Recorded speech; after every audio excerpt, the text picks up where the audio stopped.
des maladies non transmissibles à Maurice, par exemple le diabète, elles sont très structurées pour prendre en charge ces patients qui représentent au moins 20,5% de la population.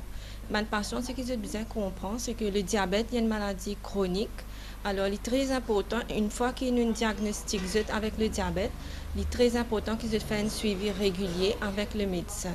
Alors, le diabète ne se guérit pas, mais on peut le traiter et le contrôler. Alors, un suivi très important. Dans clinique diabétique, nous avons tout un staff qui prend en charge les patients. Nous avons en premier lieu le médecin. Nous avons aussi une infirmière qui est diplômée en diabétologie. Et je fais un travail énorme du côté des examens, côté autosurveillance glycémique. Par exemple, un patient il a l'appareil pour checker ce diabète. Vous êtes capable d'amener maintenant, expliquer comment pousser à Vili, quand pour capable de pouce, pour checker le résultat, tout ça. Et nous avons aussi, bien sûr, un nutritionniste et un diabétologue qui font partie de sa structure là. Quand nous gagnons patient, ce que nous faisons, c'est que nous prenons un renseignement personnel du patient parce qu'il est très important. Un patient qui est sédentaire avec un patient qui, par exemple, un laboureur ou bien un pêcheur, il est complètement différent côté ce dose médicament, le traitement complètement est différent parce que le diabète il dépend aussi le nombre de calories qu'un patient il prend pendant une journée. Par exemple, quand un patient vient d'un rendez-vous, nous faisons une surveillance du tension artérielle. Nous calculons ce masse corporelle pour qu'il nous capable de différencier. Nous avons le surpoids et l'obésité. Alors, l'obésité, comme nous tout connaissons, est omniprésente chez les patients diabétiques. Alors, pour chaque rendez-vous, nous calculons cette masse corporelle. Et nous avons aussi le taux de taille, qui est un indicateur plus exact, comme c'est pour le diabète du type 2. Alors, et dès que nous trouvons un patient avec l'obésité, qui a taux de taille il dépasse la normale, alors nous référons au nutritionniste qui va prendre en charge ces patients pendant l'année pour diminuer le surpoids.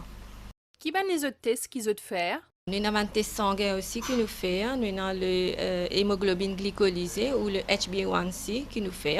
Il y a un test qui longtemps nous pas tu peux faire, mais maintenant nous faisons chez tous les patients diabétiques. Longtemps tu peux faire une glycémie à jeun, mais il y a beaucoup de patients qui trichent. Par exemple, si votre résultat dépasse la normale, je peux dire bon, je mange un petit peu sucré la veille, le jour où je tiens pour venir tirer du sang, je mange un petit peu du sucre, tout ça. Mais l'hémoglobine glycolysée ou le HbA1c, c'est un test qui permet d'évaluer le niveau du sucre dans du sang patient là pour une plus longue durée. C'est-à-dire qu'il prend tout le taux du sucre qu'il a accumulé pour au moins 2 ou 3 derniers mois qu'il maintient sa du sang là. Nous avons aussi un examen cardiaque, comme par exemple le taux de cholestérol et de triglycérides dans le sang. Nous avons aussi l'électrocardiogramme qui se fait au moins une fois par an, ou ça dépend. S'il y a des abnormalités, on va les référer au cardiologue. Nous détecter la présence d'albumine dans l'urine pour un patient pour qu'il nous prévenir la néphropathie qui est très présent chez un patient qui par contrôle le diabète pendant une assez longue période de temps. Nous avons aussi un dépistage concernant la rétinopathie diabétique. Le dépistage se fait par des healthcare assistants qui sont spécialisés dans le domaine. Ils prennent des photos de la rétine et dès qu'il y a des abnormalités, on les réfère au ophtalmologue qui va prendre en charge ces patients. Alors, nous avons un examen que nous faisons pour un patient, les pieds diabétiques, il est très important parce que bien souvent, je perds des sensations et je pas porter attention, je gagne du mal. Alors, à chaque rendez-vous, normalement, un diabétique nurse là, je check les pieds d'un patient. Si il y a une quitteuse, nous référons à un centre spécialisé pour qu'ils n'aient pas de problème, comme par exemple, une des complications qui est très importante concernant les diabétiques, c'est l'amputation. Alors, pour nous éviter cela, nous finissons prévenir, nous envoyons pour qu'ils soient pris en charge. Qui ban difficulté de gagner des fois? Une complication qui bien souvent nous rencontrer dans nos cliniques, c'est une personnes âgées qui viennent tout seules d'un rendez-vous. Alors, nous conseillons beaucoup de choses, nous expliquons comment bien prendre ce médicament, mais bien souvent, dû à l'âge, oublier ce qu'ils nous disent. Et donc, je fais un appel à tous les patients qui sont âgés. Il est très important qu'ils soient accompagnés par quelqu'un pour qu'ils nous aident, nous donnent des conseils comment pour aider sa patient là aussi. L'entourage du patient est très important. Il est aussi important que, par exemple, si nous avons un membre de la famille qui est diabétique, nous n'avons pas besoin de mettre rien de côté parce qu'il y a, bon, toi, tu as un diabète, toi, tu n'as pas besoin de manger ça, manger ça, manger ça. Il est très important qu'ils aient tout coopérer ensemble. Ils ont tout besoin de donner un soutien pour aider, pour contrôler ce diabète. Nous avons aussi la peur pour commencer l'insuline. Je pensais que quand je commence l'insuline, ça veut dire bon, je peux commencer à l'urée, je peux gagner toutes ces complications là. Mais non, et nous là pour aider pour comment pour faire injection.